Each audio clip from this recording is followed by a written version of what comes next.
26 जनवरी एक ऐसी तारीख जब भारत सिर्फ आज़ाद नहीं रहा बल्कि उसने खुद को चलाने का अधिकार भी पाया। 15 अगस्त 1947 को देश आज़ाद हुआ, लेकिन क्या आप जानते हैं कि भारत उस दिन गणराज्य नहीं बना था। नमस्कार दोस्तों, मेरा नाम प्रीति है और मैं आज आपसे बात करूंगी 26 जनवरी के बारे में। दोस्तों, आज के इस वीडियो में मैं आपको कोई कहानी नहीं अपितु कुछ सच्ची और ज़रूरी घटनाएं बताऊंगी, जैसे 26 जनवरी 1950 को क्या हुआ, संविधान कैसे बना और क्यों ये दिन हर भारतीय के लिए अहम है।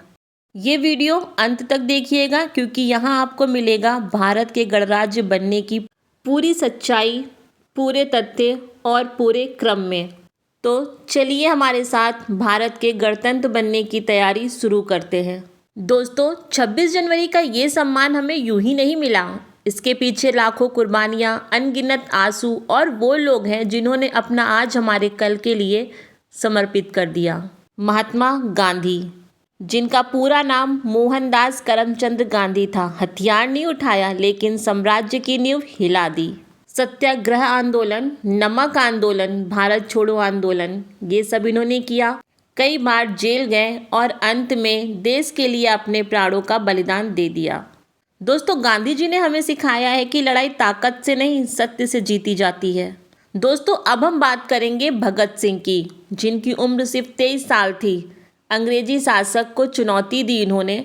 नारा इनका था इंकलाब जिंदाबाद। और इनकी सबसे बड़ी जो बात है वो ये है कि इन्हें जब फांसी दी गई तो उस समय भी ये मुस्कुरा रहे थे। दोस्तों, जिस उम्र में लोग सपने देखते हैं उस उम्र में भगत सिंह ने देश के लिए अपनी जान दे दी। चंद्रशेखर आजाद, आजाद जिए आजाद मरे, जैसा नाम वैसा काम। ये कभी अंग्रेजों के हाथ नहीं आए, अर्थात अंग्रेजों के द्वारा ये कभी पकड़े नहीं गए। इन्होंने एक कसम खाई थी, मैं आजाद था, मैं आजाद हूँ और मैं आजाद ही रहूँगा। और इनकी मृत्यु भी तब हुई जब इन्होंने स्वयं को खुद ही गोली मारी। जिसे पकड़ना मुश्किल था वो आज़ादी का प्रतीक बन गया। दोस्तों, अब हम बात करेंगे सुभाष चंद्र बोस की, जो कि आज़ादी की सबसे तेज आवाज़ थे। इनका एक नारा था जो आई होप आपको भी याद होगा, तुम मुझे खून दो मैं तुम्हें आज़ादी दूंगा। इन्होंने आज़ाद हिंद फौज का गठन किया, विदेशी धरती से भारत की आज़ादी की लड़ाई लड़ी। दोस्तों, सुभाष चंद्र बोस ने साबित किया कि आज़ादी मांगने से नहीं, छीनने से मिलती है।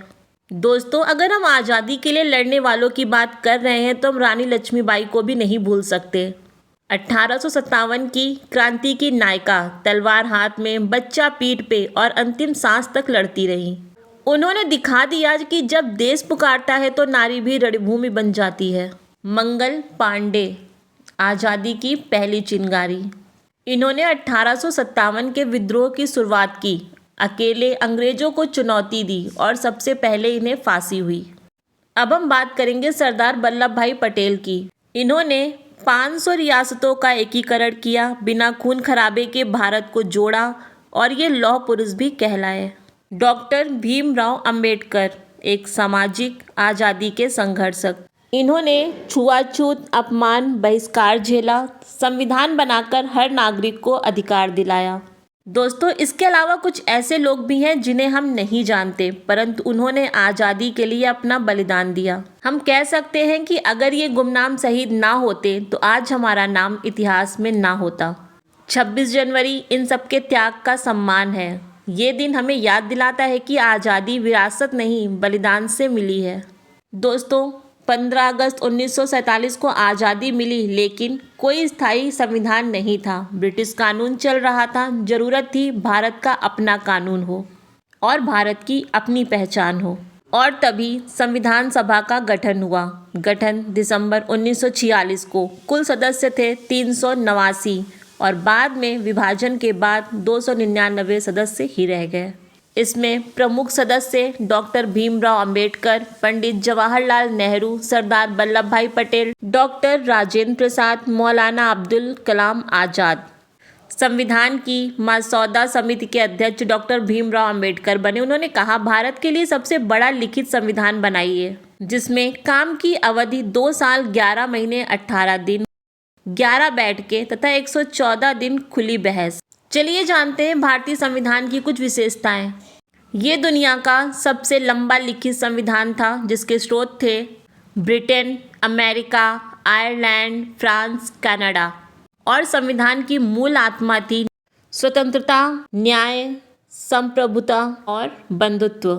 संविधान बन गया और संविधान पर हस्ताक्षर 24 जनवरी 1950 को हुए, जिसमें 284 सदस्यों ने हस्ताक्षर किए। 2 दिन बाद 26 जनवरी 1950 को ये लागू हुआ। दोस्तों, 26 जनवरी 1950 एक ऐतिहासिक दिन बना। हमारा भारत एक लोकतांत्रिक गणराज्य बना तथा ब्रिटिश का अधिकार समाप्त हुआ। इसी के साथ भारत के पहले राष्ट्रपति डॉक्टर राजेंद्र प्रसाद हुए, जिन्होंने 26 जनवरी 1950 को शपथ ली। भारत को मिला अपना संवैधानिक प्रमुख। इसी के साथ गणतंत्र दिवस परेड भी शुरू हुई। पहली परेड 1955 में हुई। स्थान था राजपथ। उद्देश्य था कि भारत की सैन्य शक्ति, सांस्कृतिक विविधता और राज्यों की झांकियां सभी को देखने और समझने को मिलें। इसमें मुख्य आकर्षक का केंद्र थे राष्ट्रपति की सलामी, तीनों सेनाओं की परेड, राज्यों की झांकियां, स्कूली बच्चों का सांस्कृतिक प्रदर्शन और वीरता पुरस्कार। दोस्तों, अब हम आपको बहुत ही इम्पोर्टेंट चीज़ बताने जा रहे हैं कि राष्ट्रीय ध्वज का महत्व क्या है। केसरिया रंग, जो कि त्याग और बलिदान का प्रतीक है। सफ़ेद रंग शांति और सत्य का प्रतीक है। हरा समृद्धि का और अशोक चक्र कानून और गति का। संविधान और आम आदमी को कुछ समान अधिकार हैं, जैसे वोट देने का अधिकार, धर्म की स्वतंत्रता, शिक्षा और अभिव्यक्ति की आज़ादी। दोस्तों, यहाँ पे एक और छोटी सी मैं बात बताना चाहूँगी कि 26 जनवरी और 15 अगस्त में अंतर क्या है। 15 अगस्त को आज़ादी मिली, 26 जनवरी को संविधान लागू हुआ। 15 अगस्त को ब्रिटिश शासन खत्म हुआ, तो वहीं 26 जनवरी को भारत गणराज्य बना। 15 अगस्त को स्वतंत्रता दिवस होता है, तो 26 जनवरी को गणतंत्र दिवस। दोस्तों, क्या आपको पता है कि आज के समय में 26 जनवरी का क्या महत्व है? चलिए बताते हैं। सबसे पहले संविधान की रक्षा, लोकतंत्र की मजबूती, नागरिक कर्तव्य की याद और राष्ट्रीय एकता, ये सभी 26 जनवरी का महत्व बताते हैं। 26 जनवरी का युवाओं के लिए भी एक संदेश है। संविधान को पहचानो, अपने अधिकारों को जानो, कर्तव्य का पालन करो, देश के लिए जिम्मेदार बनो। दोस्तों, जैसे कि मैंने आपको पहले भी बताया कि 26 जनवरी सिर्फ एक तारीख नहीं है, या उस संघर्ष की याद दिलाता है जिसने भारत को पहचान दी। 26 जनवरी हमारे लिए किसी बड़े त्योहार से कम नहीं है, अपितु यह उससे भी बड़ा दिन है। दोस्तों, अगर ये वीडियो आपको पसंद आया है तो आज इसे शेयर जरूर कीजिएगा, क्योंकि ज़रूरत है सबको आज़ादी के महत्व को जानने की। वीडियो को लाइक करें और अगर आप भारत के सच्चे नागरिक हैं तो वीडियो देखने के बाद जय हिंद जरूर लिखें। हमारे चैनल को सब्सक्राइब करना बिल्कुल ना भूलें। याद रखिएगा, ऐसे वीडियोस आपको सिर्फ इसी चैनल पर मिलेंगे। दोस्तों, इस 26 जनवरी को आप संविधान को जानने और समझने का संकल्प लें। जय हिंद, जय Bharat. Thank you so much for watching.